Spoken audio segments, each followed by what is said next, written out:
ମୋର ଶୁଭେଚ୍ଛୁ ଅଭିଭାବକ ଓ ଅଭିଭାବିକାମାନଙ୍କୁ ମୋର ପ୍ରଣାମ। ସ୍ନେହର କୁନି କୁନି ଭାଇ ଓ ଭଉଣୀ, ଆଜି ଆମେ ଆସ ଛବି ଦେଖି କହିବା ବହିର ଦିନ ଓ ରାତି ବିଷୟଟିକୁ ପଢ଼ିବା। ଦିନବେଳା ଆକାଶରେ ସୂର୍ଯ୍ୟ ଦେଖାଯାଆନ୍ତି। ଦିନବେଳା ଆକାଶରେ ସୂର୍ଯ୍ୟ ଦେଖାଯାଆନ୍ତି। ସୂର୍ଯ୍ୟ ପୂର୍ବ ଦିଗରେ ଉଦୟ ହୁଅନ୍ତି। ସୂର୍ଯ୍ୟ ପୂର୍ବ ଦିଗରେ ଉଦୟ ହୁଅନ୍ତି।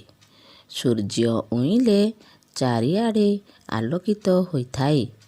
ସୂର୍ଯ୍ୟ ଉଇଁଲେ ଚାରିଆଡ଼େ ଆଲୋକିତ ହୋଇଥାଏ। ପଶ୍ଚିମ ଦିଗରେ ସୂର୍ଯ୍ୟ ଅସ୍ତ ହୁଅନ୍ତି। ପଶ୍ଚିମ ଦିଗରେ ସୂର୍ଯ୍ୟ ଅସ୍ତ ହୁଅନ୍ତି।